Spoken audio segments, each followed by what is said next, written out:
आमेर रियासत के शासक कछवाहा राजवंश की शौर्य गाथाएं पूरे भारत में प्रसिद्ध है। यहाँ के शासकों और विभिन्न जातियों के योद्धाओं ने अपने शौर्य और पराक्रम से इतिहास में अमिट छाप छोड़ी है। लेकिन क्या आप जानते हैं कि इस वीर राजवंश के कुलदेवता कौन हैं? दोस्तों, मेरा नाम है रतन सिंह शेखावत और आज मैं आपको लेकर चलूंगा कछवाहा राजवंश के कुलदेवता अंबिकेश्वर महादेव के मंदिर की ओर। विश्व पर्यटन के मानचित्र पर प्रसिद्ध राजस्थान के प्राचीन और ऐतिहासिक नगर आमेर का नाम तो आपने सुना ही होगा। आमेर पर कभी सुसावत गोत्र के बहादुर मीणा राजाओं का राज था, जिन पर आक्रमण कर कछवाहा राजा काकिल देव ने उन्हें हराया और आमेर जीतकर उसे अपनी राजधानी बनाया। इसी प्राचीन और ऐतिहासिक नगर आमेर में स्थित है कछवाहों के कुलदेवता अंबिकेश्वर महादेव का पवित्र मंदिर। कछवाहा राजवंश की सभी शाखाओं यथा शेखावत, राजावत, नरुका, खंगारोत, कुंभावत, कल्याणोत, बालापोता सहित सभी कछवाहा वंशज अपनी आस्था और श्रद्धा यहीं प्रकट करते हैं। युद्ध प्रस्थान हो या राज्याभिषेक, आमेर के कछवाहा शासक सबसे पहले अपने कुलदेवता के दरबार में हाजिरी भरते थे। कछवाहा ख्यातों और इतिहासकारों के अनुसार जब राजा काकिल देव ने आमेर के मीणा शासकों को परास्त किया, तब यहां पहले से ही जमींदोज हो चुका एक मंदिर था। कुलदेवी जमवाय माता के आदेश पर काकिल देव ने खुदाई कर उस प्राचीन मंदिर को निकाला, शिवलिंग को पुनः स्थापित किया और उसकी नियमित पूजा अर्चना शुरू कर दी। इतिहास में उल्लेख मिलता है कि काकिल देव संमत 1093 की माघ शुक्ल सप्तमी को गद्दी पर बैठे थे। माँ बुड़वाई की कृपा थी दूल्हे राय जी पे और माँ जमवाई की कृपा थी काकिल राय जी पे। काकिल राय जी को ही काकिल देव कहते थे। और काकिल राय जी पे माँ की कृपा थी और माँ ने काकिल राय जी को बताया था कि अम्बेर की खुदाई करो, वहाँ आपके जो कुल देवता हैं श्री अंबिकेश्वर महादेव वो प्राकट होंगे। तो आप यहाँ प्राकट हुए हैं और धरती से 22 फीट नीचे हैं।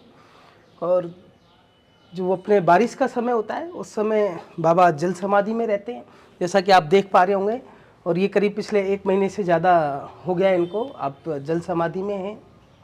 जमवाई माता संक्षिप्त इतिहास पुस्तक के लेखक डॉक्टर रघुनाथ प्रसाद तिवारी ने पुस्तक में अंबिकेश्वर महादेव की स्थापना पर विस्तार से प्रकाश डाला है। उनकी पुस्तक के अनुसार आज जहां आमेर है वहां उस समय से सैकड़ों वर्ष पहले कोई नगर रहा होगा, जो उजड़ होने पर गिरकर भवन भी जमींदोज हो गए। आमेर विजय पर माता जमवाई ने काकिल देव को दर्शन दिए और आज जिस स्थान पर आमेर है उस स्थान का वर्णन कर कहा कि वहां खुदाई करो, खुदाई में अंबिकेश्वर महादेव का मंदिर मिलेगा।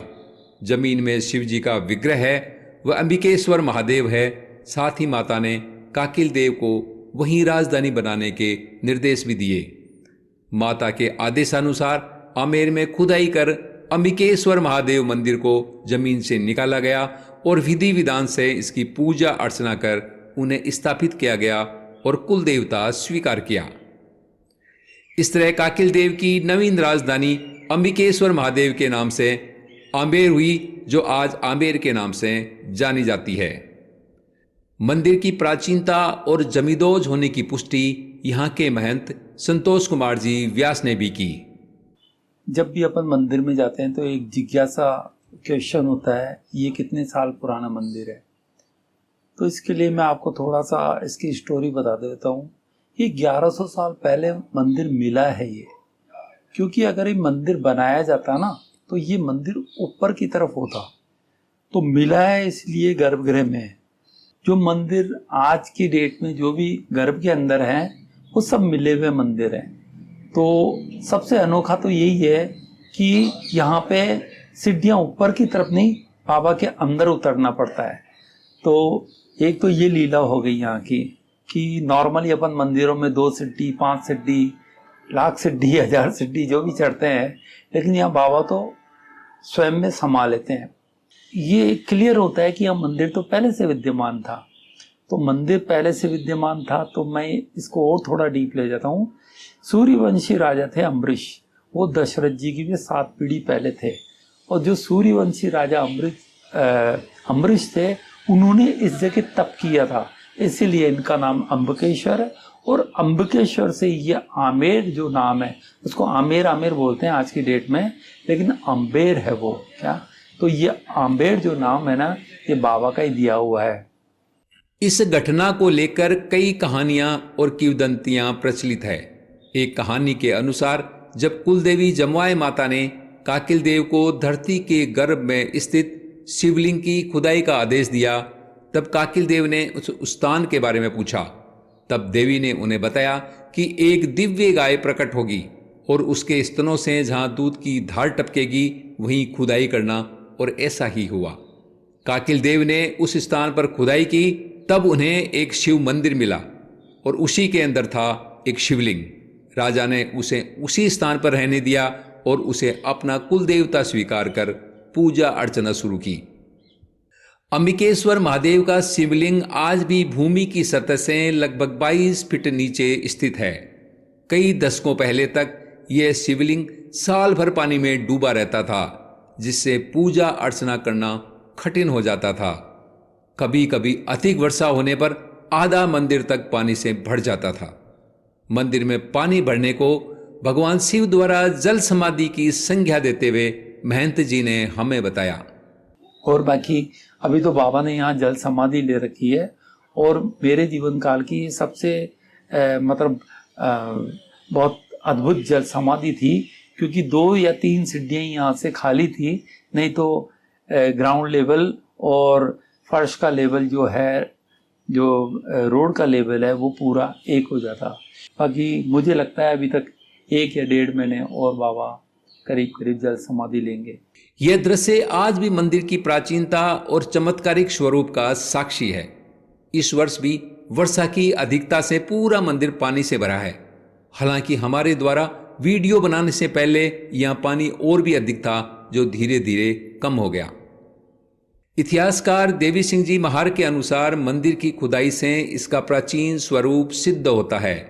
महार के अनुसार भी आमेर में भूमि से खोदकर निकाला गया अंबिकेश्वर महादेव का मंदिर इस बात का साक्षी देता है कि इस स्थान पर प्राचीन काल में कोई विशाल नगर था, जो किसी प्राकृतिक कारणों से भूमि में समा गया होगा। इस मंदिर के वास्तुशिल्प के बारे में महंत संतोष कुमार जी व्यास ने हमें बताया। जब अपन नीचे की तरफ उतरते हैं तो यहाँ 3 भाग है। जो ये वाला पार्ट, इसको बोलते हैं सिंह द्वार भी बोलते हैं, और ये ऊपर जो अगर आप यहाँ देखोगे, बाद में आप वीडियो में बता देना, ऐसे गणेश की प्रतिमा मैंने अभी तक मेरे जीवन में कहीं भी नहीं देखी। मैं बहुत यात्राएं कर रहा हूँ, तीर्थ यात्राएं भी खूब करी है मैंने, लेकिन जो संपूर्ण परिवार के साथ में यह गणेश जी जो विराजमान है, रिद्धि सिद्धि और शुभ लाभ, तो यही अपने आप में एक अनोखा है। फिर अपन नीचे उतरते हैं। नीचे उतरने के बाद में जो आपको ये पहला जो मंडप जो दिख रहा है, यहाँ पे गंधर्व के रूप में 12-11 तो कन्याएं हैं और एक उनका जो टीचर है। जितनी भी कन्याएं हैं उनके हाथ में, जितने भी गंधर्व है वो, उनके हाथ में हर किसी के हाथ में कोई ना कोई पुराना यंत्र होता है ना, इंस्ट्रूमेंट जिसे कहते हैं, वाद्य, वो सबके पास में मिलेगा आपको। और एक और उनके जो टीचर है उनके पास में। और जो आप यहाँ से जो ये छतरी नुमा देख रहे हो, एक्चुअल में ये छतरी नहीं है। आप इसको गौर से देखोगे और बिल्कुल टॉप से देखोगे ना, तो ये एक यंत्र है। और ये यंत्र है, यानी कि यंत्र जब भी बनते थे कोई एनर्जी को एब्जॉर्व करने के लिए। यहाँ एक ऊंची मीनार भी बनी है, जहाँ कभी विशाल दिया जलता था, जिसकी रोशनी पूरे आमेर नगर में फैल जाती थी। आज यह मीनार मंदिर की ध्वजा के लिए प्रयुक्त होती है। यह सब इस बात का प्रमाण है कि इस स्थल पर प्राचीन काल में कोई विशाल नगर अवश्य रहा होगा। तो कछुआ बंधुओं, ये हैं आपके कुलदेवता अंबिकेश्वर महादेव का पवित्र धाम। आपको अपने जीवन में कम से कम एक बार अपने कुलदेवता के दर्शन अवश्य करने चाहिए। आपके कुलदेवता कितने चमत्कारी है, यह जानिए महंत जी के श्रीमुख से। यहाँ की लीला आपसे मैं क्या बताऊँ, ये तो अपने आप में एक अद्भुत जगह, एक कल्पनीय जगह है ये। इसके बारे में, मेरी पर्सनल लाइफ के बारे में मैं नहीं बोलना चाहता हूँ कि बाबा ने मेरे साथ में क्या क्या क्या बोलते हैं उसको, चमत्कार दिखाए हैं। लेकिन जो भी लोग आते हैं उनको यहाँ के चमत्कारों का पता पड़ता है। यह मंदिर जयपुर से महज कुछ किलोमीटर की दूरी पर आमेर में स्थित है। जयपुर से आमेर तक नगर परिवहन की बसें सरलता से उपलब्ध है और आमेर बस अड्डे से यह मंदिर मात्र 700-800 कदम दूर है। किसी से भी पूछेंगे तो वह आपको आपके कुल देवता के मंदिर तक पहुंचा देगा। और हाँ, ये मंदिर पूरे दिन दर्शनार्थियों के लिए खुला रहता है। एक्चुअल में सुबह 6 बजे मंदिर ये खुल जाता है और उसके बाद में अभी जो गर्मियां हैं तो 8:30 बजे यहाँ पे सहन हो जाती है। लेकिन जैसे जैसे सर्दियाँ आएगी तो ये 8 बजे हो जाएगा और 6 से 8 बजे तक का टाइम, सुबह 6 से और शाम 8 बजे तक। कछवा वंश के लोगों के अलावा भी कई कम्युनिटीज के लोग अंबिकेश्वर महादेव को अपना कुल देवता मानते हैं। देखो ये मेरे, चलो और कोई का तो थोड़ा सा क्या होता है, एक लगता है कोई बात नहीं। लेकिन आप सपोज करो एक यहाँ पे एक फैमिली आती है, तो वो फैमिली आती है अपने बच्चों को लेके, और वो है जैन फैमिली। अच्छा। मुझे आश्चर्य होता है, और मैंने लास्ट ईयर इस बारे में बहुत डिस्कशन किया, क्योंकि हमारी एक बहू है वो जैन है, तो मैंने उनके पापा से उनका कंसर्न करवाया। तो मैंने उनको बोला, भाई आप जैन हो, आपके और 2 परिवार है वो आपस में बात नहीं करते हैं, उसके बावजूद भी वो जब 2 परिवार में बच्चे होते हैं ना, लड़के होते हैं, तो उनका मुंडन संस्कार वो यहाँ आके करते हैं।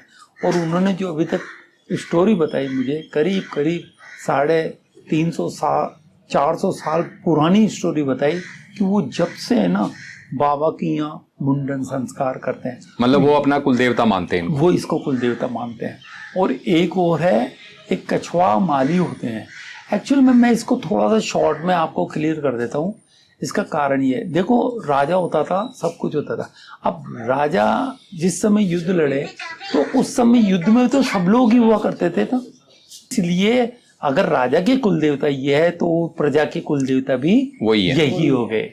अगर आपको अंबिकेश्वर महादेव के इस ऐतिहासिक और धार्मिक प्रसंग की जानकारी अच्छी लगी हो तो हमारे चैनल को सब्सक्राइब करें और वीडियो को अधिक से अधिक कछवा बंधुओं तक पहुंचाएं।